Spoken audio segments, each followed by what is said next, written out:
Welcome to Too Deep, Hokies Under the Influence. And it is Virginia Tech. This isn't some rinky-dink-ass program. Come on, JC. We're going to put this old guy in the grave. We'll go over some of the stats really nerds. It's the percent. 11. It's an 11 game. Welcome to Too Deep, Hokies Under the Influence, a Sons of Saturday podcast. I'm your host, Pete B., and this is actually a special crossover episode. We've got Dan from Tales of the Terrordome. That's right, TTD in the house. Dan, welcome to the show. And Sam, of course, my trusty sidekick, is also here. Everybody's feeling good. Like I said, we're kind of doing a special middle of the summer double duty episode. And this is going to be a lot of fun, Dan. You always have had me on your show several times. You've been on this show a couple times, but we're not coming to you after the Vanderbilt loss this time around, like last time you came on our show. This is easy summer vibes. We're going to bring it up a notch from the Grayson episode last week. Is that right? Hey, positive reviews on that front. Yeah.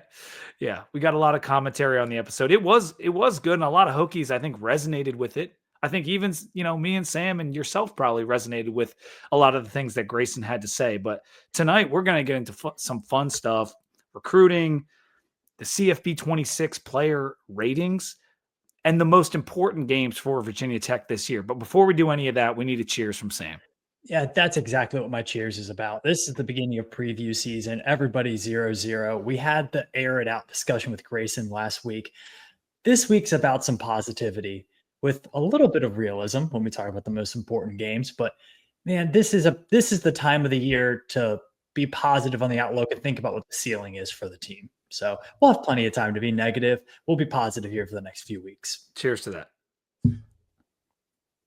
Drinking some water tonight, fellas. Oh, yeah? Been a tough couple days. Nah, it's just concert season, so I've been getting it. And I got Zach Top on Friday night, so I already know, like, I'm gonna bring the vibes. So got to get your mind right for that. I understand. Yeah. I also want people to know that we scheduled this episode before Dan started yelling at Treadmill Horse online today. I want everyone to know that. What kind of prompted you coming after old Tread, a guy that we've recorded with both live, over the internet, whatever? Like, what caused that to happen, Dan? I feel like it's like every day, all day for the last 3 years. And at some point, you can't actually be that mad anymore. And like, brother, like you're full-time employed, like you're married, like go find a hobby, like get into baseball, do something. Like you can't be this mad all the time about Tech sports. Like I get it, like it sucks, like we have underperformed for years, but like, brother, at this point it just feels performative for clicks. I will say they're playing for clicks. We're playing for championships. Yeah, I would say that for the most part, Treadmill was very positive for a long time on the platform, and a lot of spoke for a lot of fans, and still probably does with regard to the negativity. But it irked you, and I understand that. And we just talked to when we talked to Grayson, like we went over a lot of this stuff, and so Tread is not alone. But I understand where you were coming from too, Dan. And, we used to do your Beef of the Week segment. I guess that's this week's Beef of the Week. That might have been the first time I even came on your show. It was a Beef of the Week between me and Tread many years ago. Yeah. I mean, I'm just saying, like, bro, like, we get it.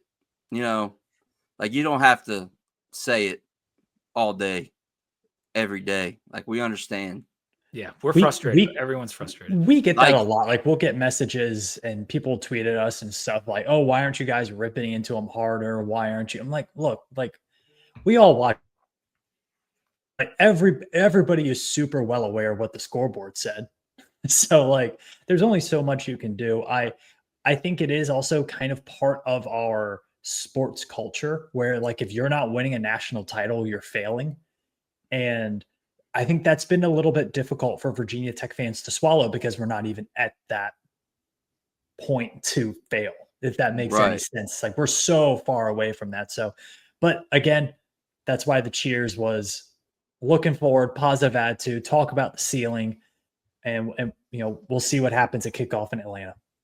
Yes, well, sir. I think what triggered it for me was it was like I'm gonna say national, like it was like a 25 like most exciting teams to watch or something like that, like or play college football 26 with, and Virginia Tech was like 24th, and I was like, objectively, like if I wasn't a fan of Virginia Tech, and we've lost a lot of one score games, like for just like a regular fan of football, that would close game like that would be fun to watch. So like just let it go.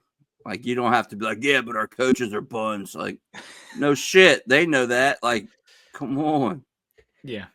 Yeah, no, I get that. And I guess from a national perspective, playing all those close games, coming down to the wire with Miami, yeah, there is some excitement there if you want to call it that. And we will spin it that way for now. As Sam said, we move towards positivity. On a positive note, I'm on a brand new laptop, ladies and gentlemen. If I look shinier, if I look brighter, if it's making my ugly mug look just the slightest bit better, that's because I bought a Mac for the first time since we went 9-3. It's been many years on that old laptop. I probably 300 episodes on that thing. So put that thing to bed, got the new MacBook, and I'm psyched about it. It's going to be a good season. Let's get into some news and notes. First things first, Jaden Anderson in the transfer portal. He didn't make it to week 1, Sam. This is something that you've kind of said a couple times with recruiting. Like he didn't make it to summer camp. He was never on the roster. He was basically never on the roster. Yeah. I guess on the spring roster, but not the real roster. And so Keke Palmer voice, sorry to this man. I don't know who he is. Sorry to this man. He was a 2025 wide receiver commit from Green Run, which has been a nice little pipeline for us. And we're going to talk about that a little bit more. But perhaps some issues after he got to campus, and it wasn't for him. So he's in the portal, and we will wish him well. Yeah. I also had if we want to move on from that, unless you have something to say. No, just in all seriousness, like wish him well. These things, you're asked to make a pretty big decision as a college recruit based off of like a few text messages and a couple of visits on a weekend. So it's not always going to work out. And there are things at home that happen to all of these guys. So, wish him the best. But yeah, he's not a loss to the team. He was never really on the team. And we have a lot of young, talented wide receivers. So we will move forward. There was a 247 article today that was called ACC Breakout Stars. And it was similar to what Athlon does with the anonymous sources, where they have guys talking about these potential breakout stars. And on the list, there wasn't so many guys. I want to say there's maybe 20 guys on the list for all of the ACC. And 3 of them were Virginia Tech players. One was Aiden Green. One was Marcellus Hawkins, one of the running backs we brought in. And the third was Montavious Cunningham. And I want to read Montavious's because it was the most interesting. He didn't see much action last year, but should start and has a chance to be our top offensive lineman, a source said. Our top offensive lineman, meaning this source is from inside the program and has some knowledge. So one, that's interesting because it means he's going to be starting at right guard over Brody Meadows, I would assume. And 2, our best offensive lineman. Like that's kind of encouraging to hear something like that. Well, technically someone has to be the best. So I guess, but we all think that's going to be Remack, right? Yeah. And Dan, like this guy was pretty highly touted as a transfer. He was coming in with some all-conference accolades. He was coming in with a lot of starting experience. So, like, it's about time that we maybe hear something positive about Cunningham. Yeah, I mean, my money's on Remick to be the best on the offensive line. I don't think anybody would disagree. If Cunningham ends up being really good, it's just another example of the staff being able to evaluate portal talent and bringing them in. I hope everyone in the offensive line is good. And I hope, because if you win the trenches, like it's going to set you up to win you won't put yourself in one score loss position, typically. Yeah. So if he's gonna make that step, then hell yeah, brother. Yeah. And we need it. Like, even if he's not the top, like you said, I'd take second. Like, we need guys that can compete with Remax level of experience and being an honorable mention Big 12 guy last year. Would be great if we could get Montavious to that level. So we saw the video of him lifting. Hopefully that translates to the field, that kind of fire and that push there. So that was cool to read that. And the Hawkins thing kind of surprised me as well, but we can talk about that a little bit more later. Saturday in the South, this is the Atlanta event at Park Tavern.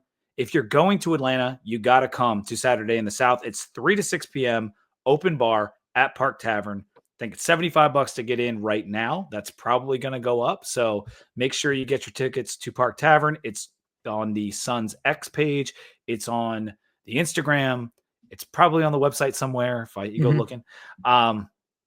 And we're going to put the link in the description of this video as well. So Saturday in the South, 3 to 6 open bar in Atlanta. If you're coming down to see the Hokies take on South Carolina, you're going to want to be at that. Live music as well. I believe that got confirmed tonight. So live music as well.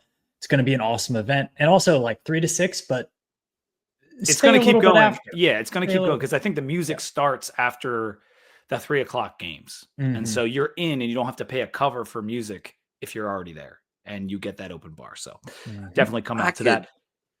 I could get $75 worth of open bar. Oh, yeah, man. Oh, yeah. Sure. Get a couple cocktails, couple high noons, a couple beers in there. You're going to be at 75 in a minute. Things are expensive out here. Especially if you're Dan, you get some top shelf vodka sodas, for you and all the ladies. Are you a Tito's guy, Dan? Quick. Dude, I do love Tito's, but I'm bourbon and ginger all day. Good call. I'll put them down. What's the go-to Sun Cruisers? Oh, the Sun Cruisers. Yeah, the Sun Cruisers are good. The lemonade ones. I'm not an alcoholic tea guy, but the Sun Cruisers are not bad. I had them. I was in Myrtle, and we're at the bar. And I've been drinking different like bourbon and stuff all day, and I was like, "This bar is packed. I'm just gonna blurt something out that's easy," and that was what I went with. I wanted to try it. I wanted to try it because I saw some people drinking them, and I was like, you know what? I'm not ever gonna cheat on my nooners, but I gave it a little wink. And I up here, the surf sides are big because they're made in Philly. Now they've been spreading all over the place, but they did originate in Philly. The Sun Cruisers is a newer thing that's come into this area, and I've had them like once or twice. But I just put the surf side in my market at work. Oh yeah, nice. I did the tea, the lemonade, and the half and half. So hopefully they sell. They will. Everyone seems to love those things. Yeah. And it's like 3 grams of sugar in those puppies too. So anyway, enough about that. We will do a beer break in a little bit, making me want to drink even more now. But the 2 Deep merch is also available on the southwestvashop.com. That's the swvashop.com. If you just go to their website and type in 2 Deep, our hoodies and our t-shirts will pop right up. We got a South Carolina preview coming up next week. We are maybe going to have a guest, maybe not, but that hype for South Carolina is getting a little out of control right now. Me and Sam need to dive in and see how much it's warranted. But I don't know if you guys saw what was happening on the timeline yesterday from PFF. They compared Sellers to Cam Newton, and they compared Dylan Stewart to Jadeveon Clowney in one day. And it's like Jadeveon Clowney was the number 1 high school recruit, the number 1 pick in the NFL draft, could have been the number 1 pick in the NFL draft as a freshman. I'm not sure that Stewart's on that level. And I'm sorry, but Sellers is not Cam Newton. There is one Cam Newton. Yeah, a little bit out of hand. I will say though, we see 2 or 3 of these teams every year. I got to be honest, Tech was one of these teams last year. This year it's Illinois and South Carolina. And this is the time of year where you get a lot of those On 3, 247, PFF, all those guys start hyping up their dark horse teams, even though South Carolina's preseason 13 or whatever. They start hyping those up. This is the hype season for those programs. So you're going to see a lot of South Carolina hype over the next few weeks on the timeline. Yeah. And the more the better, right, Dan? Yeah. I think people forget just how good Cam Newton was. Yeah, it's getting to be a long time ago now. It was 2010. I mean, they compared him to potentially a top 3 college football player of all time. Yeah, and I will qualify. They said as a runner, but he was ridiculous as a runner. So I think Yeah. like Vic and Lamar are probably like the best running quarterbacks ever. There's a lot of guys you could talk about, but Cam is like 3.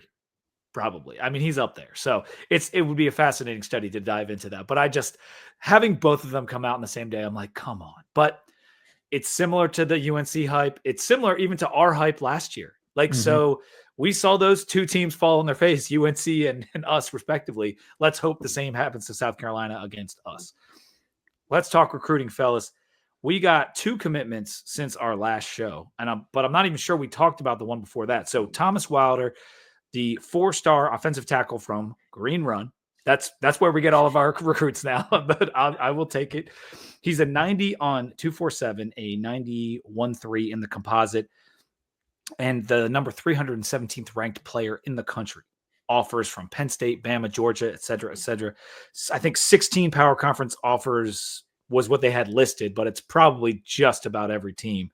We needed this one, Sam. Like, we needed it bad. Yeah, needed it for the momentum. I think there are some people out there who said he's more of he's a low 4, high 3-star guy. Regardless, he's one of, if not the best player they have in the class right now. He continues that really pivotal pipeline between Green Run High School here in Virginia Beach and Blacksburg. And he also is another piece of momentum for Matt Moore, that he's just recruiting and getting guys. And there's another offensive lineman from Richmond that they're really high on as well. So really, really like promising recruiting in the trenches. And I got to say, what's kind of funny about it is there's been all this momentum from Green Run. I drive by Green Run High School every morning to go to work.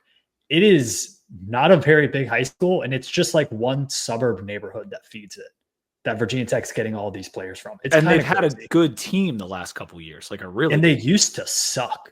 Yeah. Like this is a very recent phenomenon. So I just think it's kind of funny, kind of cool to have that pipeline. Oh, it's great. And it's necessary. And the reason I said we needed this, Dan, is because you look at the class, it didn't have a crown jewel. It didn't have a 4-star.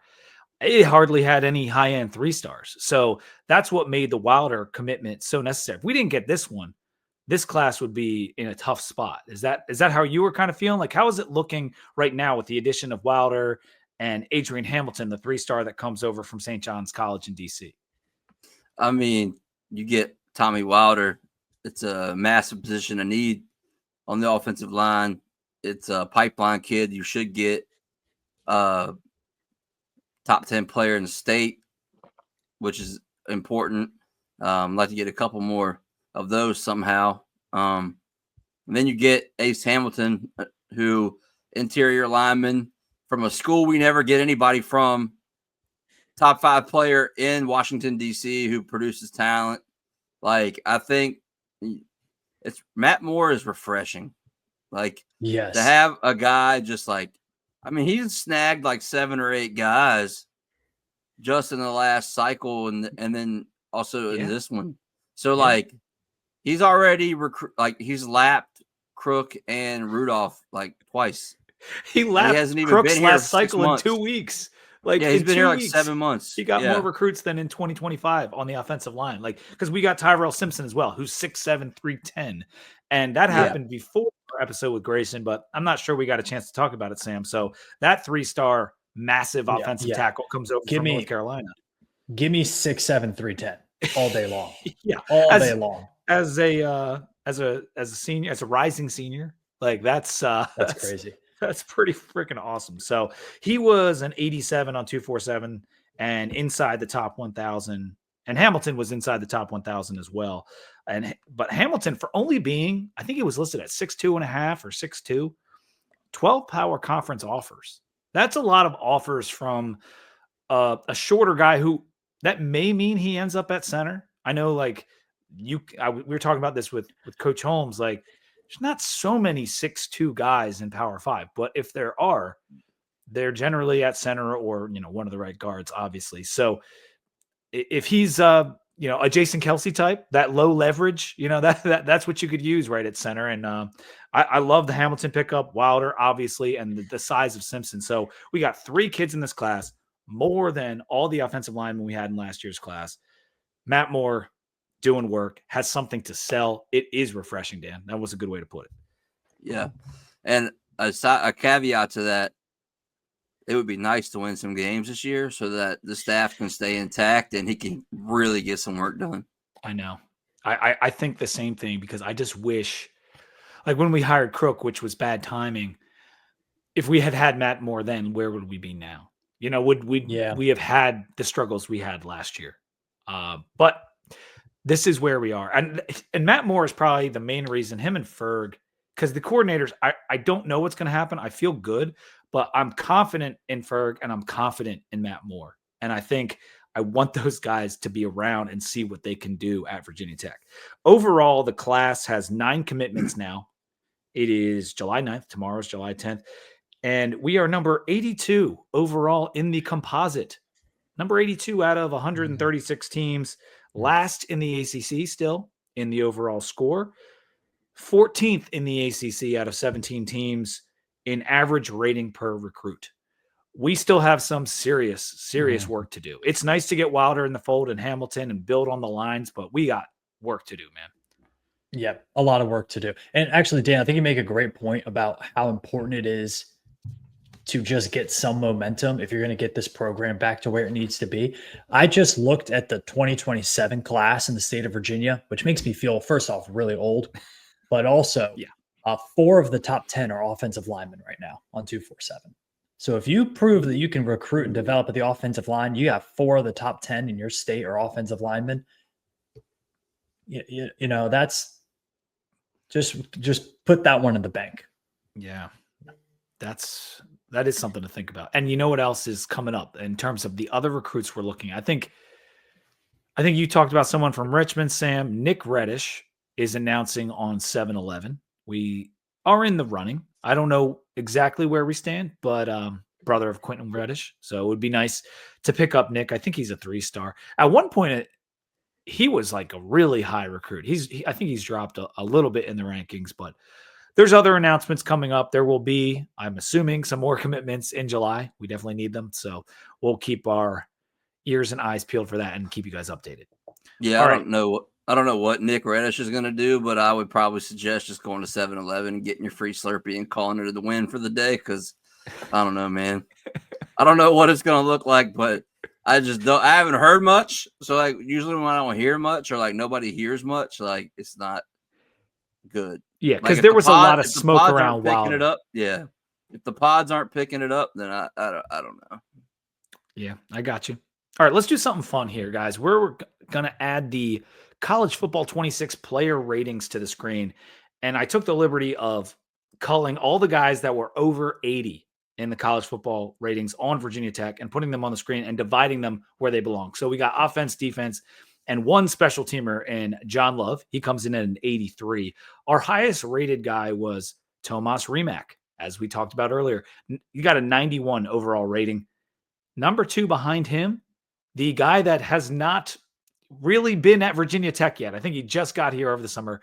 Terrion Stewart, the running back from Bowling Green, Sam, comes in at number 2.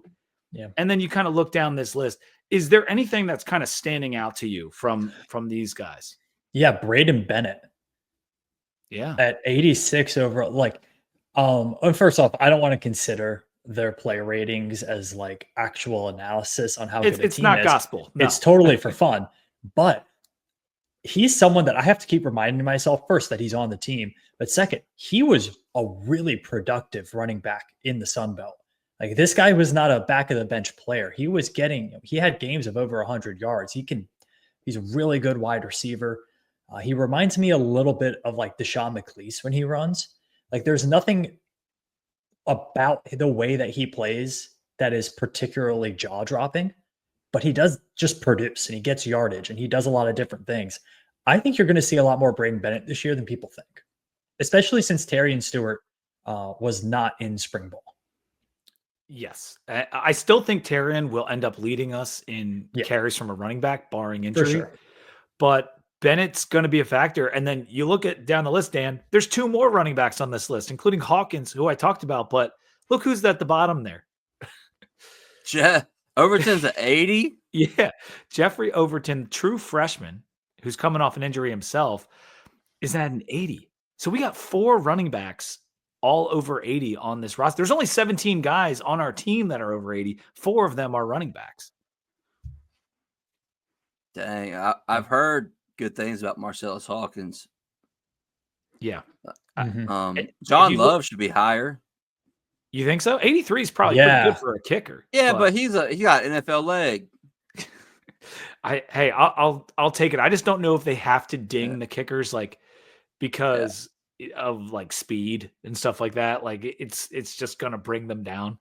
But I don't know how they necessarily do that. I thought it was interesting. Donovan Green is our highest wide receiver, and it's pretty significantly the highest wide receiver. A snub of not getting an 80 is Aiden Green. And that I would have almost thought those would be swapped, Sam. Yeah, Donovan Green has a bit more film on him than Aiden Green does. And I think we are also maybe underselling Donovan Green. When he's been, we've said this all summer, we're going to keep saying it. When he's been healthy, very productive ACC wide receiver. Definitely. Let's flip over to defense here. The top defender is our transfer, Christian Ellis. You've talked a little bit about him a couple months back, Sam. Do you expect him to be on the field the most of all these safeties? I don't know. I got to be honest with you, because I think it is still very much an open competition there that'll work itself out in fall camp. Again, he's a Mountain West guy. He was on a bad defense at New Mexico last year, a really bad defense. And I think sometimes it's hard to tell how good he is when all of the guys in front of him as a safety are making mistakes. So you're really only going to see what he looks like in fall camp, but he's a really rangy player. He kind of plays center field back there. Multi-year starter. Yeah, it makes a little bit of sense. Ben Bell, Kelvin Gilliam, James Johnson. Hearing phenomenal things about all 3 of those guys this summer. And that is really, really exciting to me, because this team has got to perform better in the defensive front 7 consistently. We saw what it looked like last year in the games against Georgia Tech. The game against Rutgers, the run defense was very good, even though they lost that game. If that defensive front 7 comes to play week 1 and week 2, the Hokies could be looking at 2-0. And those 3 guys are going to be playing a lot of snaps and need to be very, very good players. What's crazy about the top 4 on offense and defense, 7 of them are transfers just from this past cycle. It seems as if transfers are getting more of a bump maybe than guys that are in-house. And maybe that's because transfers produced and that's why they do transfer. But you've got Remax, Stewart, Bennett, and Green on offense. And then Drones, which is also a transfer right behind them. And then Ellis, Bell, Kevin Gilliam, who transferred 2 years ago, but still a transfer. And then James Johnson before you get down to Caleb Woodson and Benji Gosnell, respectively, on the 2 sides. So it is funny how all the guys with the highest ratings were not on Virginia Tech's roster 2 years ago. Welcome to college football in 2020. Yeah, this is how it is. I mean, Pry has done very well in the portal through the first couple of years. And we're hoping that, and we should have faith that these guys that he's decided to bring in are also going to be good, especially when you see a couple of them on the D-line with JC Price. Is that right, Dan? Yeah, I'm excited for the D-line. The trenches on both sides are obviously always the most important, but I just think that D-line is going to be you got the Ginger Gang on the sides. Gilliam, I heard Copeland. Good things about Copeland this summer. Yeah. Laws, I'm excited for that. He only got limited looks last year, but when he was on the field, especially in the bowl game, he looked like a demon. He looked like a demon in the spring game. So I'm excited to see what kind of tempo we can create on the front lines with the beef, Yeah, I am optimistic that despite the losses, the D-line could potentially improve this year, especially because it's going to be a totally different system with 3 down looks and 4 down looks and guys standing up, and there's potential they could produce at an even higher level. But that's going to be hard because we lost APR. I think we'll see like probably the most rotation we've seen, like play like personnel wise. I think we're going to see a lot of people see the field. Like I'm excited for Tyson Flowers from Rice. That guy supposed to be mad. I mean, he's getting a lot of social media buzz from the Tech account. So yeah, I love that interview he did with Colby. Yeah. I think you're like right. Like this team has to be greater than the sum of its parts in order to get to that, let's call it 8-win level. Like they need to be able to rotate fresh bodies in the defensive line. They need to be able to have a fresh legs at running back every single play. It's a little bit different than I think last year that the team felt very star player driven. Like we're going to have a good game if Tootin pops off. We're going to have a good game if Dorian Strong and Mansour Delane lock down on the outside. Mm-hmm. This year feels much more holistic, and I think you're kind of seeing that it's something as silly as video game ratings, but you're kind of seeing that you have a lot of guys kind of sitting there in the low 80s, and a lot of them are transfers that we just hope figure out the new system and everything like that. So when we talked that these are not gospel and they're kind of just for fun, here are some examples. One, Pop was a 72 and AJ Brand's a 76. So let's figure that one out. Also, Rangel, the transfer quarterback from Oklahoma State, who for all intents and purposes is only needed in case of emergency, is a 75. So he's also rated higher than Pop. Pop just like continues to get disrespected. He even posted about it. Yeah, he took issue. He posted like 72 overall, like on his X account. So that was funny. But I also noticed. Go ahead. Go on. No, I was just like, how low would your rating have to be for you to lose the excitement of how cool it is to see yourself in a video game? I think if I was like in the bottom like 10 guys of the team, that would probably kill my buzz a little bit. that would probably suck. But that's all the more reason that like Keelan and Chance Wiggins are in the 60s. And to me, like that, and that's getting down very close to the bottom.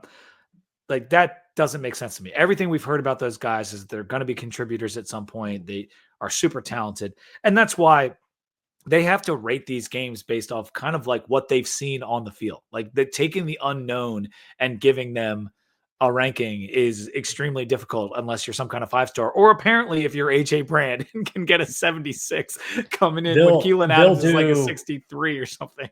They'll do a ratings update in like October, and that'll be a good talking point for us. But I also noticed Isaiah Hickman, that kid that came in from USF, he's one of our highest rated D linemen outside of the guys in the 80s. He's like a 77. He's not bad. Yeah. He's not bad. Like he's another guy who we're not talking about at all that's probably going to see the field. Yeah. Michael Short. We're not mentioning Michael Short at all. And nobody's talked about Michael Short. He's probably going to start. You think he's going to start at middle? Well, we got no Jordan Bass. Jordan Bass ain't going to start. Well, that's for sure. But we've got it's Caleb Spencer. It's Keller at middle, and it's Woodson at backer. Or whatever you want to call it. Running 3? Give me Michael Short. Okay. What if this team runs a 4-3? They got to find somebody else. No disrespect to you mean a 3-4? Keller. No, if they run 3 linebackers. Oh, if they actually run 3 linebackers. I was talking. Yeah. Well, I always assumed the third linebacker would be, more of your Sam types, which I wouldn't consider to be like a Michael Short or a. I that's an open question. I don't. I just figure it's going to be a nickel or it's going to be a third safety all the time. Like that. Yeah. I mean, I would expect to see Caleb Spencer out there a little bit more, and maybe that's where you get like a Christian Ellis guy. Isaiah Brown Murray, I think, is the nickel right now, but he's the nickel. And he was above an 80 on that last list we showed. Yeah. And there was three corners at the bottom of that list too. It was Lovett, Caleb Brown, and Isaiah Brown Murray, were they listed as a corner, even though he's kind of more of a safety build, but he's going to play that nickelback. as at least that's what we heard coming out of spring. So yeah, it's interesting, and like I said, a lot of that stuff is for fun. Those are not necessarily the best guys on the team. It's just how they rate it out according to the game. Let's take a quick break, and then I want to ask you guys about your most important games for Virginia Tech this upcoming year. Two Deep Hokies Under the Influence is brought to you by Compass Coffee. With 16 locations in D.C. and Northern Virginia, Compass has become the go-to cup of joe in our nation's capital. Compass was founded by two Marines back in 2014, and they had a simple goal: make the best cup of coffee, one that points you in the right direction every day, kind of like a compass. Right now, they're offering our listeners 20% off their first order using code 2DEEPVT. If you don't live in the DC area, that's okay. Go to their website, use their app, whatever it may be, load up your cart and get that 20% off. The coffee is phenomenal. Me and Sam have both had it. We both love it, and I'd highly recommend it. Compass Coffee, great coffee doesn't have to be complicated. Since we are doing a crossover here, Dan, do you have something you got to plug? I mean, dude, like, look, at this point, it should be automatic. If you're in Blacksburg and you're down on downtown, and you're having a couple of them things, and you want to slide down on Draper Street, walk into that lovely place we know as Benny's Pizza and get you a nice big slice to line that stomach. Maybe, prevent you from going cross-eyed. Maybe make you rethink a bad decision. That's what we're here for, Big fun, big memories, big slices. Benny's Pizza. That's all I'm saying. Well done. That was Is that the actual tagline? Because if it's not, it definitely should be. I just made it up. There's some nights I probably should have lined my stomach with a Benny's. And I love Chris, the owner of Benny's. Great guy. Went to college with him. Lived in my apartment complex. He actually texted me the other day about Roy Rogers coming back in New Jersey. He was like, I think this is near your house. And I was like, it is. But Chris is a good dude, and Benny's is awesome. So I support that message. Right now, Sam, I need to know what you're drinking. I am continuing through the Sam Adams special summer pack. Did the blueberry lager last week. This week, we are on to the summer ale. It's this bright yellow can with the navy on it. It tastes like a summer ale. Like, there's not a lot to it.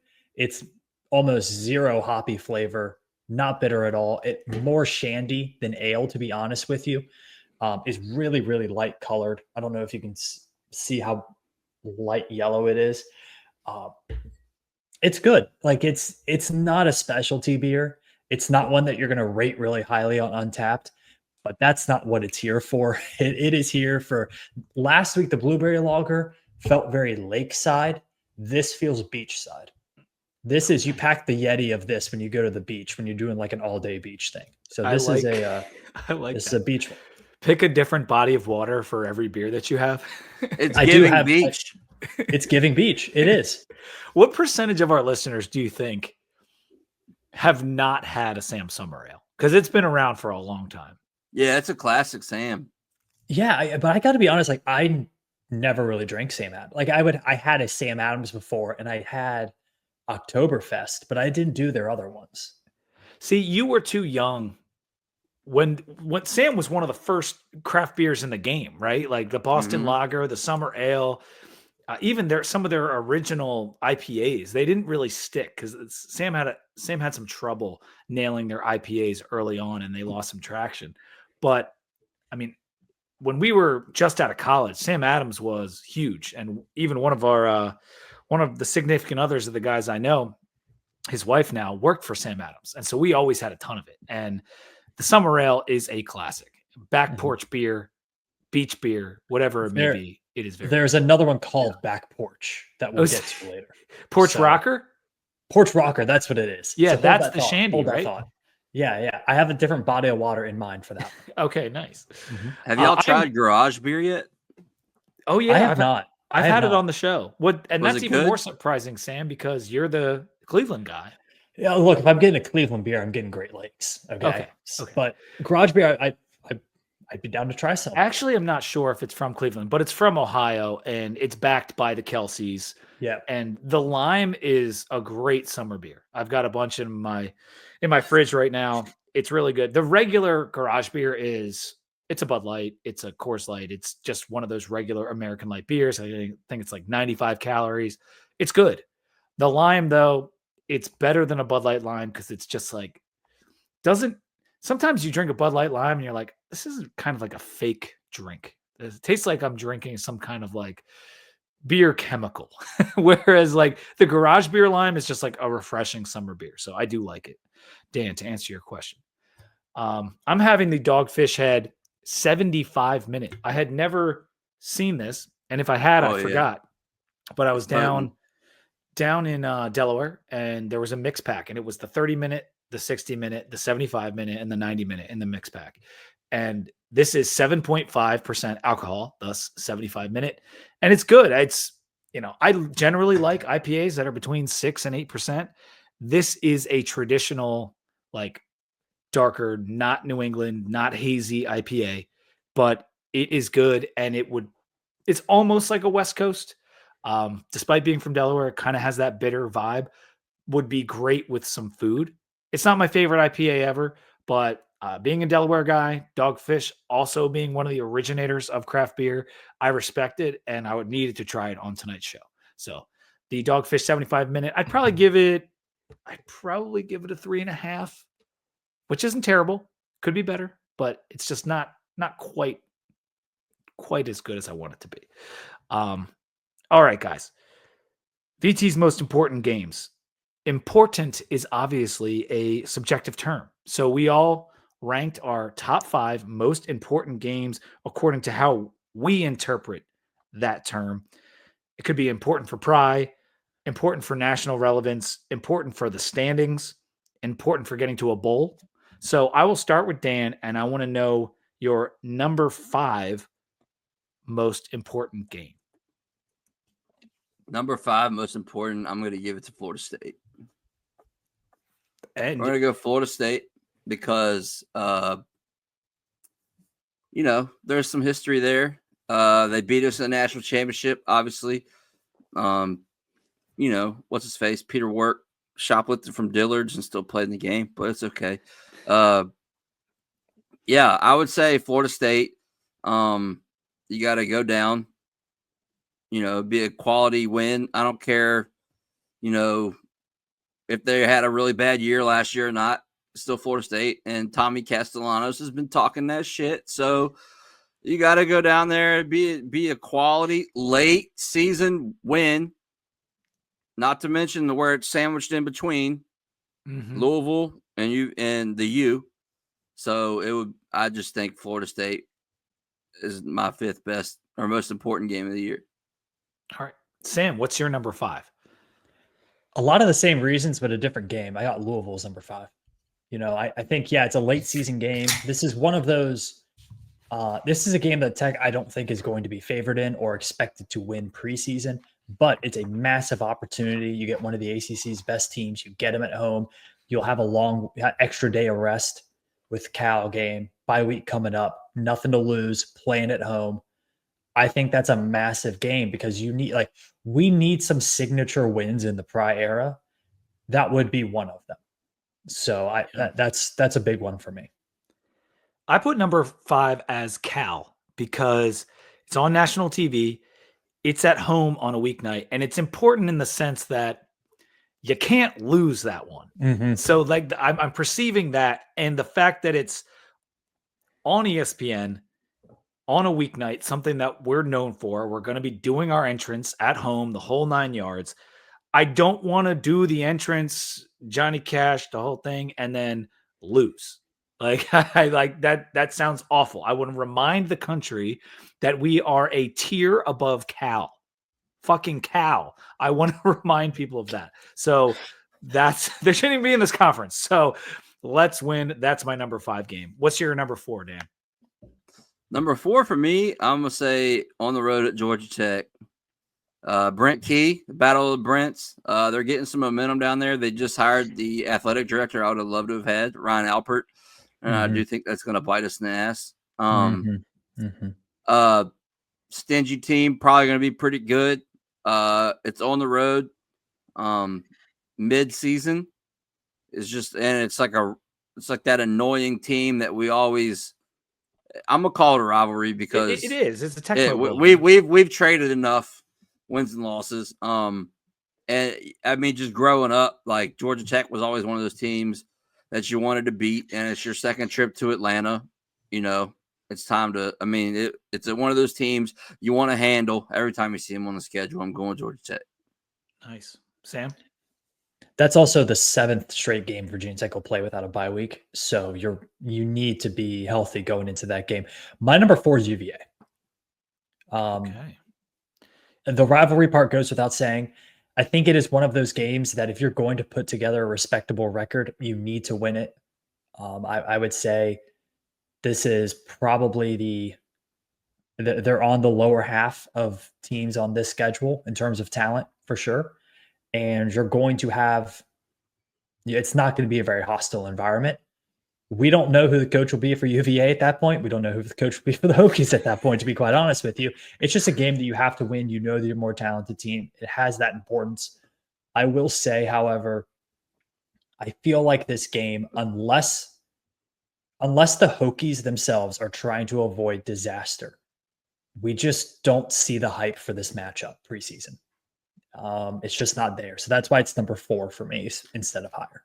Yeah, I had a similar thoughts on UVA. And so I'll do my 3 and 4 here, kind of in a snake draft style, because I put it number 3 and not number 2 or higher, despite it being our in-state rival, because of where it kind of falls in the season. It's neck and neck with some other games in terms of a can't lose.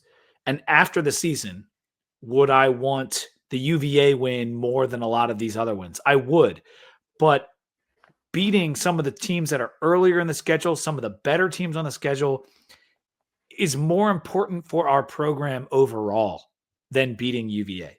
Losing to UVA for the second time in 20 years, it would suck. But at least they're our in-state rival. All the season's already gone down. You're not like, your recruiting is what it is at that point, because signing day is like a couple weeks away. But if you lose some of those early in the season games, it could be a death knell to this coaching staff. So the Virginia game, while extremely important and a win that me personally, I will want more than just about any other one, it falls number 3 on my importance scale. My number 4 is Miami, and I put it behind UVA. But it's a rivalry to us. It's our only chance besides South Carolina to play a nationally relevant team, a potential top 25 team. And after last season's ending with the revenge and everything else, it's very important to compete with them and potentially win that Miami game in Lane. Because we haven't beaten Miami like in a little bit. And we've had some tough losses, like the 1-point loss a couple years back. Of course, last year's crazy loss. So I just really want to beat them with Carson Beck, with all the money they're spending, Mario. Like, that's huge. So that's my number 4. So I had Cal 5, Miami 4, and Virginia 3. Sam, since we're going back the other way, why don't you give me your 3rd? My 3rd is NC State. Road game in Raleigh. These are 2 programs who are mirror images of each other in many, many ways. Most rankings have them right next to each other, and they have for a long time. They recruit the same guys. And to be honest with you guys, I think this is a winner stays, loser goes home game in terms of coaching job. Like, I think the loser of this game has an uphill battle the rest of the season to keep that job. NC State has a new new president, or chancellor. I think they call him a chancellor there. They're going to be ready for some turnover. Obviously, Brent Pryde needs to win some football games. This is an equal level set program. You need to be able to beat these guys. You've lost the last 2. Like, you can't go 0-3 against your peers 3 years in a row. And Virginia Tech has an opportunity in Raleigh. They shouldn't have to show too much against ODU and Wofford the 2 weeks beforehand. So this is like you got to win one of these games eventually. And this is a big one on the road. And they've beaten Pry twice already. Did we play them last year? Yes, we did. Wait, no, we didn't play them last year. Not last year, but the 2 years before that, we played 2 years in a row, and we lost after being up down in Raleigh, and then they kicked our butt 2 years ago. Oh, that was technically a 1-score loss. I know. We did end up coming back. You're right. Tech covered the onside kick and scored another touchdown, then didn't get the second onside kick. Yeah, But this is a program that is resources wise, recruiting wise, historical success wise, pretty even. Yeah. And you gotta, those are the teams you gotta beat. But it's a when you road take the game. next step. It's a road game. Half of the games are on the road. You got to win some of them. Well, this year we only have 3 true roadies because I'm counting UVA as a home That's game. true. That's true. All right, Dan, what's your number 3 most important game?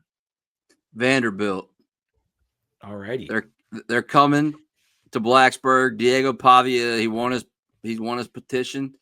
It changed college football as far as JUCO eligibility factors in. Mm-hmm. He's going to have a lot of hype behind him. They embarrassed us first week of the year last year, or we also embarrassed ourselves, but they came out ready. They punched us in the mouth. They made us look stupid. But you get Vanderbilt comes in to Blacksburg, first home game of the year. You better handle business. Yeah, I completely agree. I have them as my number 2 game. Most important game, Vanderbilt. It's a must win if there ever was one for the staff. We talked a little bit about it with Grayson last week. Night game, the revenge factor. And if we can't beat South Carolina, you cannot go 0-2 if you're Brent Pry. Not against Vanderbilt. I mean, losing to Vanderbilt back-to-back seasons is worse than losing to UVA. It is. Like, power rank these back-to-back versus Rutgers, back-to-back versus Vanderbilt, back-to-back versus NC State, or just losing to UVA once? I think because of the history and recent history that Vanderbilt's the worst. The back-to-back against Vanderbilt is the worst. I know it's Diego Pavia and they've made strides, but they went 2-10 just 2 years ago. Before we went to Nashville, they were 2-10 going into that game. They had lost 10 games in a row. And so Rutgers has at least been successful under Schiano 2 decades ago. They had been successful under Schiano this time. He's a good coach. He's coaching the NFL. That's bad. Don't get me wrong. Losing to Rutgers back-to-back is bad. Vanderbilt would be worse. All right, Sam, why don't you give us your number 2? Miami. This program was built on like reaching up and beating Miami.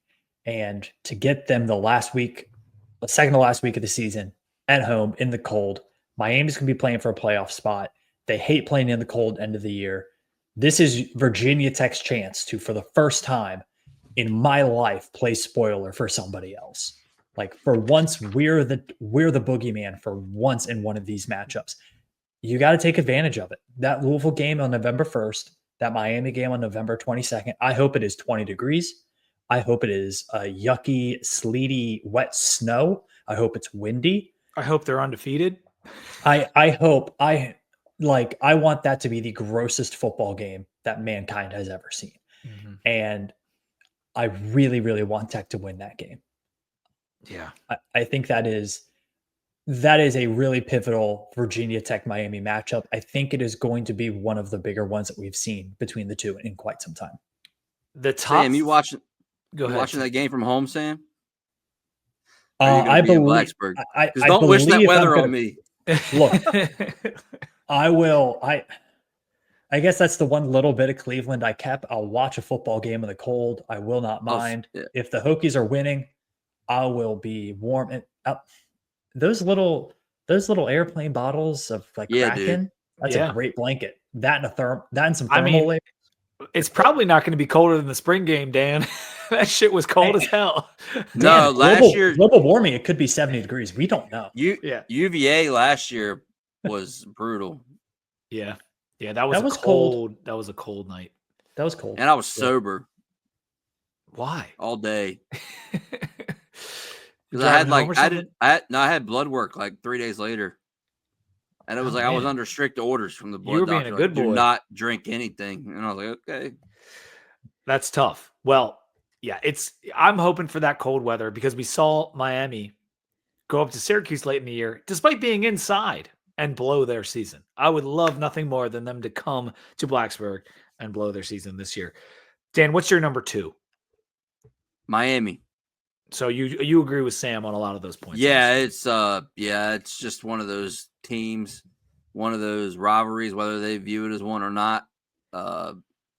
Late in the season, after last year, it's just one of the games you really want to get. Yeah. Carson Beck kissed my ass, dude. I would say the first 4, because we're all about to reveal number 1. And based on my calculations, we all have the same number 1 in South Carolina. The top 4 of these games, even South Carolina, despite us all choosing the same thing, they were hard. Like, they were really difficult to kind of parse out with UVA, Vanderbilt, Miami. Like, I guess, Sam, you might have had NC State in there instead of. I had NC State in there, but I think the reasoning is the same. You can just, prescribe a different team to it. Like, some of these ACC against the top half of the ACC, you got to win some of these, man. Yeah. The 5th game for me was tough, and we all kind of like went all over the place with Cal and FSU and Louisville. And I agree with a lot of the points you made. But for me, South Carolina being number 1 is about the opportunity. It's about playing Shane. And I don't want to take all the points, but the ability to change a narrative, it's so huge in this one, Sam. Yeah, I don't have South Carolina number 1. Oh my God, what? I have Vanderbilt. Yeah. Dude, you cannot, because South Carolina, you're correct. It's a massive opportunity. You have all of that ahead of you. If you lose that game, nothing really changes. You're not expected to win that game. It's a 10.5 point spread. They're a top 15 SEC team. They have a Heisman hopeful at quarterback. You have 2 new coordinators. You're not expected to win that game. The whole season's ahead of you if you lose that game. If you lose to Vanderbilt at home to open up and you lose back-to-back to Vanderbilt, it's done. All of this work that you've put is done. It's gone. Fans, you lose the fans, you lose the players, it's done. That is as must-win as we've seen under Brent Pry, outside of maybe the UVA game last year. South Carolina, to me, it's a huge opportunity. If they lose that game, the path to success is still ahead of them. Yeah, and I don't want to be incorrect here, Dan. Your number 1 is South Carolina, correct? Yes. Yeah. Okay. I wasn't wrong on that would have been hilarious. Yeah, I'm like, I got it completely backwards. No, I agree with a lot of what Sam said. I think the difference in my mentality going into South Carolina is that you're looking at it of losses, but the importance of beating South Carolina, almost cannot be measured. It would change everything for this program to beat a top 15 team, to do something that's nationally relevant. I get the Vanderbilt thing. That's why they're my number 2. But to me, that opportunity, that massive, that first game where it changes the way you prep for the season to have a big opponent, a top 15 opponent. So to me, it's just, and then you throw in the Beamer stuff and it takes it to the next level. Is that does that align with how you were thinking, Dan? Yeah, I mean, we haven't had my whole life, dude. Virginia Tech, these neutral site season opener, big games, we're never on the right side. Yeah. USC. One win in those games. It was the West Virginia game, right? Yeah, West Virginia, that's it. I don't even count that shit as a big one.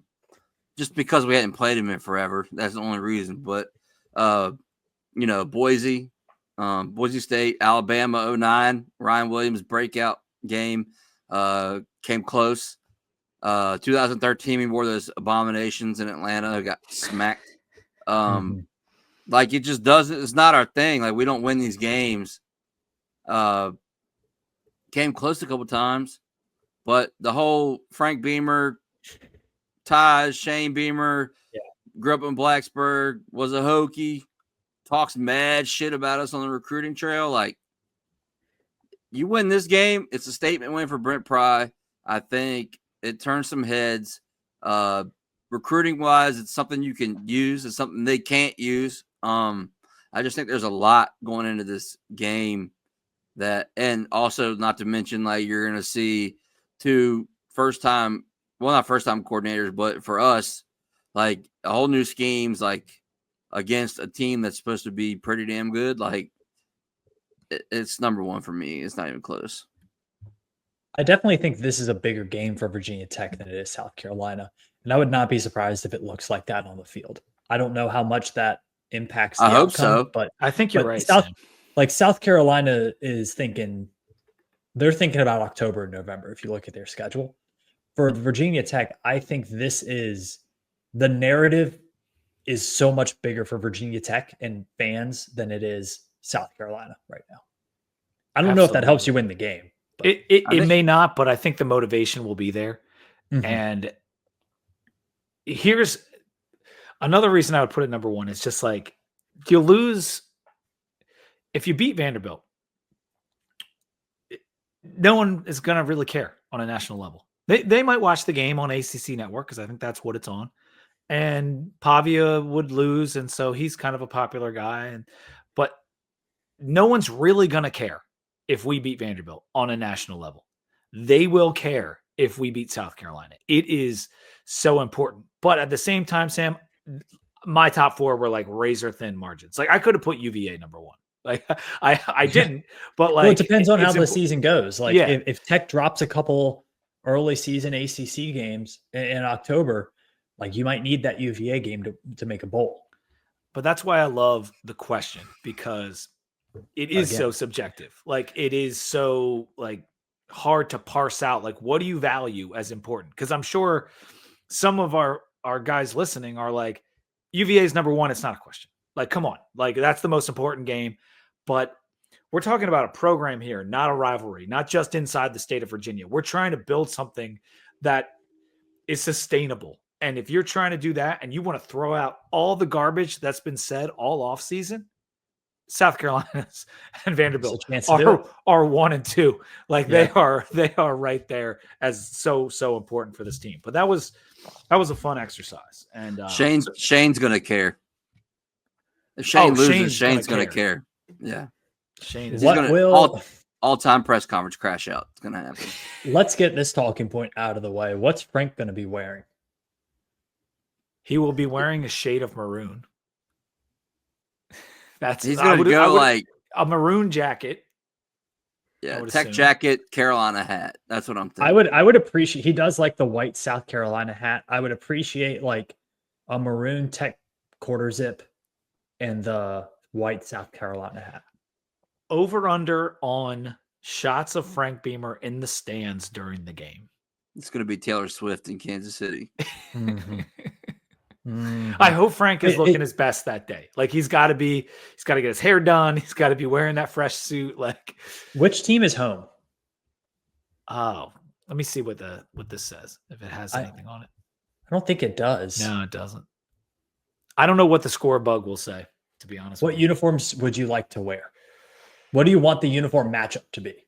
Because two teams the same color, like doesn't always look good on TV. No, it's one of the reasons I like watching us play Florida State or BC. Like I'm never a fan because the colors are too similar. In addition to those teams being annoying, but in a perfect world, we'd wear our maroon jerseys. But I don't mind if we went, all white or just white jerseys. Like that would be fine with me. Like that would be kind of a fun look. I do not want maroon, white, maroon.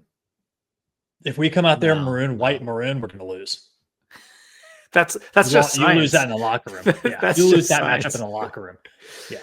No, I think all white would be fun. Yeah, or all maroon, or I miss the days that Nike would give us something sick for a game like this. But pro combat. What if we went with the orange? What if we went all orange and orange? Black? Look, what we did against BC. We wore those orange with the script helmets. Yeah, they don't have those anymore. We heard about that. Yeah. But regardless, I do like the orange jerseys themselves. I think look good. Don't wear them with the maroon pants. Don't do That's that. so ugly. Don't do that. I don't think it's people like the worst people thing like ever, recruits love them. Oh yeah, because 17-year-old guys have the best fashion taste. Get out of here. But yeah, I think Sam in a building. Yeah. No, what did we wear? What did we wear? We wore white against Vandy. We wore maroon, white, I believe.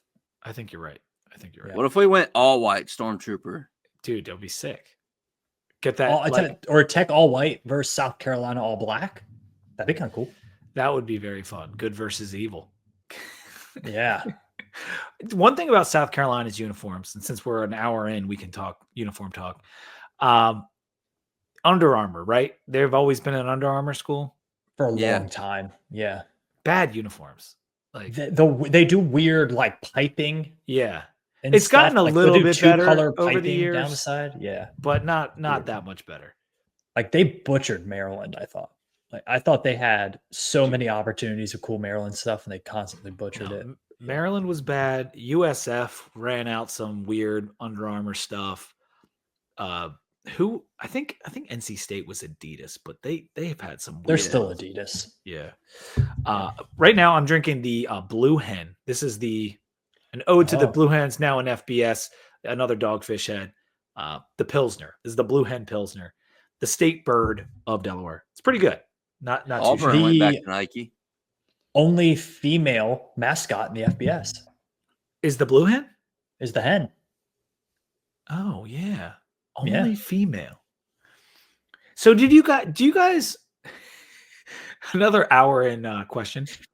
Do you think that the Hokie bird is like? Do you think of it as a boy or a girl? Like inside the suit? Like I kind of always have thought of it as a woman. Do you want like the real answer or do you want like what I think of it? It's usually like two women and a dude, right? Well, no, I don't want like who's actually at the same time. It's just there's like 5 a Chinese people dragon in that fucking suit. No, like I just think of the Hokie bird as like a female bird. But it's a gobbler. I guess. But it kind of I don't know. I think how I they love do the it is Hokie bird. it's usually it's a female cheerleader for most sporting events except for football. Okay. Are you saying the Hokie bird is gender fluid in 2025? How? Yeah, I guess. Damn it, be. Tim Sands. I guess it should be. I don't know. I've always thought like gobbler has been the muscly thought turkey, process. like the one that's like all punched out like that. Like that's a dude. But like the actual like fat belly turkey, like that's. Would you like Tech to have like a Mrs. Hokie bird? Like NC State has. That would be fun. Florida has, NC State has it. Yeah. The Hokie bird is very disarming. Like you see it and you're like, this isn't threatening at all. It's just cool. Like that's what I'm saying. It's not like necessarily a masculine figure, but this is probably not a great 2025 conversation to have. I think look, I'm all for more people in costumes on sidelines of sporting events. So you've got Mrs. Met, right? You got Mr. Met, you got Mrs. Met. What are the other like female mascots? Florida has 2. Oh yeah, they've got one. NC State has 2, and the Demon Deacon married them at halftime of a basketball game. Fun fact. I have seen the female wolf, yeah. And then the Philly Fanatic. Occasionally, there's a female Fanatic that comes out. I know that. I'm trying to think of the other college ones, but anyway, we're getting a little off the rails here. But I like mascot talk. This is fun. Anything else from you guys before we kind of close this thing out? We don't have the orange jerseys anymore. Is that what you said? Or the script we don't have the script helmets. That was a one-time thing for now. Yeah. I hope we rock a Fighting Gobbler helmet. I know we're going to, but like I don't know what game it'll be. You know we're going to? I have a good feeling. Like Whit told me at the tailgate thing last year in Manassas, he was like inside information. He was like, he told me, he goes, he's like, I'm requesting the Nike Fighting Gobbler helmet. That's what I want. He was like, that was my era. I want that. And I was like, so I think if the AD wants it, he's probably going to get it. We had a discussion about this on a thread that Sam was on, that we did that, right? In the 2013 Russell Athletic Bowl with the Gobbler on the helmet. But I don't think that was the best execution of one of my favorite logos. Was that your thought too on that one, Sam? I don't know if that was my thought, but I would probably agree with it. I think you do have a lot of people in the football program who we have heard are partial to the turkey-based logos. Yeah. So that's probably part of it too. Well, the Penn State influence. Yeah, they go with silhouette. They go with the oval Penn State lion, and you've noticed on a lot of our videos on what the coaches wear. It's the Hokie head, just the head with the cut bottom. I love that logo. It's a good logo. It really is. I wouldn't mind seeing that on a helmet, but the Fighting Gobbler logo executed one. It was too big on those 2013 helmets. Like it was just too big. Clark would love this discussion, by the way, but just like a little bit smaller and like not maroon on orange. You need to go like maroon on white or maroon on black, or maybe not maroon on black, but you got to go something else. And it would probably come off a little bit better. But I love the Fighting Gobbler logo from back in the day. It's an awesome. Maybe logo. we'll get one in Atlanta. We don't know. We don't know. As long as James Gale doesn't pop up wearing those gray, hideous things Or again. James Gale. Yeah, he had to be the model for that. I love James Gale. All-time UVA hater. Like, hated UVA more than anybody else. I think he hated uniform more than he hated UVA. I think he did. Dan, what do you got coming up on Tales of the Terrordome as we lead up towards the season? I'm gonna try to get a couple interviews. Hopefully, I can get one of the coordinators or Matt Moore. That would be cool. South Carolina preview in August. I think I'm doing with JP from Bussin' with the Boys. So because he's a South Carolina guy, so we'll see. Whoa, that would be huge. We've talked about it.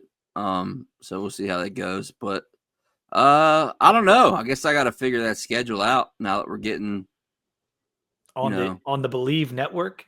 Yeah, the Believe Network, dog. I gotta give them what they want. You know, you gotta start cranking out that content, man. Yeah. Well, this has been not an issue. Yeah. Yeah. No, it's you always on the phone, sending those texts, making the contacts in PKs late at night, making sure you can find your next guest. Yeah. Yeah. But no, this has been fun, and we'll connect at some point during the season, I'm sure. But in Atlanta, are you going to come to the tailgate? Are you going to be at the Park Tavern? I think so.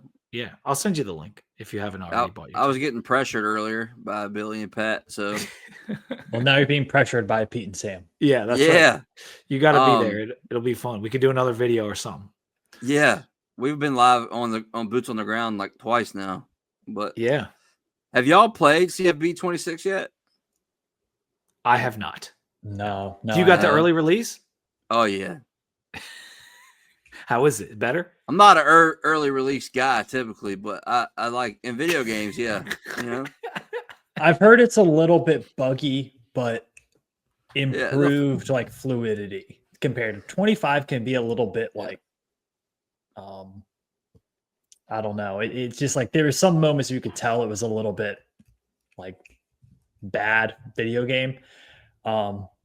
But yeah, I might pick it up once, maybe if the price decreases a little bit. I don't know if it's worth it for me right now. It's also like tech's not as good this time, right? Like we're not as good as we were last I think I put this in text of like, I don't play as tech.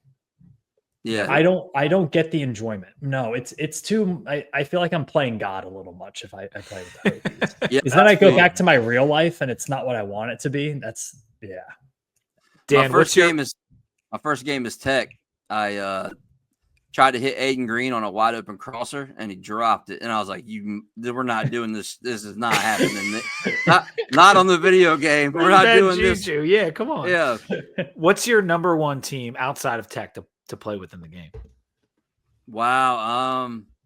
I played with Wisconsin earlier because I was hoping to hear jump around in the third quarter, but I guess they paid too much money for Sandman. They don't have jump around in the game. But I do a league with a bunch of people from like COVID. We had a Madden league that turned into a college league, and somebody already had tech, so I took Tennessee. So Tennessee's not bad, but Joey Aguilar? I don't know. Yeah, he's very mid, but the tight end is amazing. I've heard Sellers is really good in the game. I haven't played with South Carolina yet. I've been messing around a little bit. I've been when I was in my dynasty league with College Football 25 with friends of the program, Robert Irby, Brett Smith, and a few others, Grant Mitchell. I was Oregon State for the first few years. That was fun. Great stadium, great uniforms. They got the turnover chainsaw. That was pretty sick. And then I was JMU. for a few games. Mm. We had to pick teams that were like a low star rating. JMU was fun, cool uniforms again, but that was about it. So it's fun. I like doing that and playing the different teams and the different stadiums and all that stuff. For me, that's the fun part. I noticed Every this. Go ahead, Dan. Every CFB I've ever owned, I've always done a dynasty with Army at some point, so I'm probably going to do that. Mhm. And I'm going to an Army game this year. Navy very and excited. Army are supposed to be pretty good this year. Yeah. I noticed on JMU's schedule, Washington State is going to Harrisonburg. Mm-hmm. How fun is that? Wazoo in the Berg? Wazoo in the Berg. You're going to see the old big ass flag. I mean, Wazoo plays Oregon State twice this year on purpose. What? That's interesting. Yeah, they have a home and home. That's The fun, Mountain West actually. has actually That's really fun. So the Mountain West is actually thinking about doing that. Like you have your arch rival and you play them home and home every year. That's like college crazy. basketball? Let's do it. Yeah, so I like, would love yeah. to get UVA twice every year. So like Oregon, Get two Oregon dubs. State, Washington State play each other every year. Gosh, like I don't if Wyoming's not there with Colorado State, but like theoretically, like Colorado State, Wyoming play Twice. home and home every year. Or Colorado State and our Air Force, I guess, something like that. Cool. Ohio's talking about joining the Sun Belt, so that Marshall, Ohio rivalry Well- from the MAC will be back. All that sunshine in Athens, Ohio. Yeah. Isn't Louisiana Tech angling for that Sun Belt invite? Yeah, La Tech wants that Sun Belt invite. Western Kentucky as well. It's a good league. Sun Belt's a good league. Pete, in a couple weeks, I have a list of things that I'm going to remind you about the 2025 college football season that you need to know before we hit week 1. Oh, I like this. Yeah, it's like 12 things long. Will this be our first CFB Monday episode? Maybe that's a good one. Yeah. Yeah. Things you missed in the offseason. Things you need to get ready for. Because Solid Verbal, I was listening to Josh Pate. I don't always listen to Pate, but I like him. And he was talking about his influences in podcasting. And he talked about Cowherd and like how Cowherd was like a legend that would talk about college football on a national scale and the Solid Verbal. And I actually listened to the Solid Verbal this week for the first time in a while. But in 2013, like that was the podcast. Like I could not wait for that episode to drop. There weren't a ton of podcasts back then. And I wanted to hear what the guys had to say about the lines because they're one of the few pods that actually picked the lines. And they were talking about all the new things that are coming this year in college football. It was a really fun episode. And so that would be a good idea, Sam. Things that people need to remember as we head into 2025. Did he list Tales from the Terrordome as an influence? If not, he's fake. Freaking Pate. He snubbed you, man. He snubbed you. I think that's something Pate would be a great guest to have on one of our shows. We had Packer. It's probably our top guest we've had in the last couple of years. Spencer Hall was a great guest a couple of years back. But that's like CFB nerd stuff. Like I'm not sure the average person knows who Spencer Hall is, but for me, that was like the top of the mountain. Some episodes you got to do for yourself, man. Yeah, I know. And it did do well. It did do well. We got a guest for next week. It might just be me on it, but we have a special guest for like a 30, 45-minute interview. If you're on college football, TikTok, and Instagram, you'll know. That's right. Sam did lock down a guest for next week. So that's going to be separate. I'm just kidding. It's going to be separate. It's not GFed, but GFed would be awesome. That guy rules. Or not Parker. There's some good ones out there. But yeah.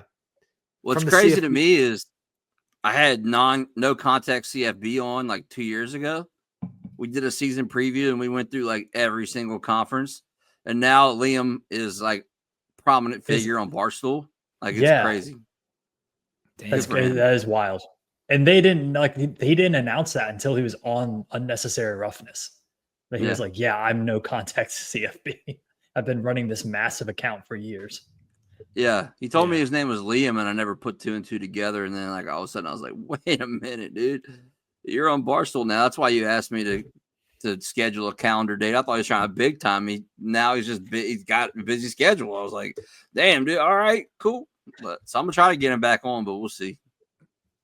Yeah, he had that glow up. That's what we're hoping for one of these Virginia Tech podcasters in this community to get up there. I thought it was going to be Billy Ray, but he's joining that workforce here soon. He might he might put his Barstool days on the back burner. But anyway. Billy back in the hard hat mentality.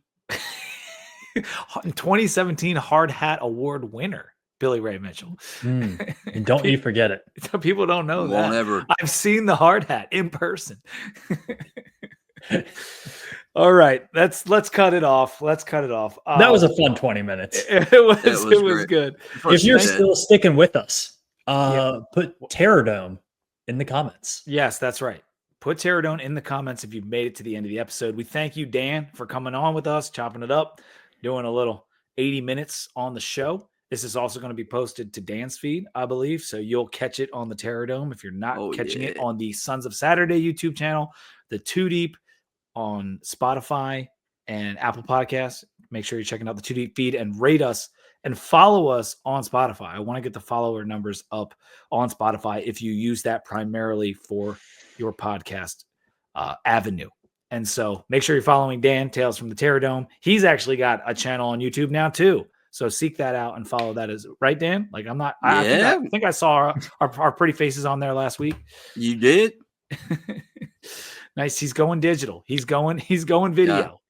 Yeah, make sure you catch this episode. Out of all the things going around in America right now that you can catch, this is the only thing that you want to catch. So catch this episode. Absolutely. All right. And until next time, guys, go Hokies. Go Hokies.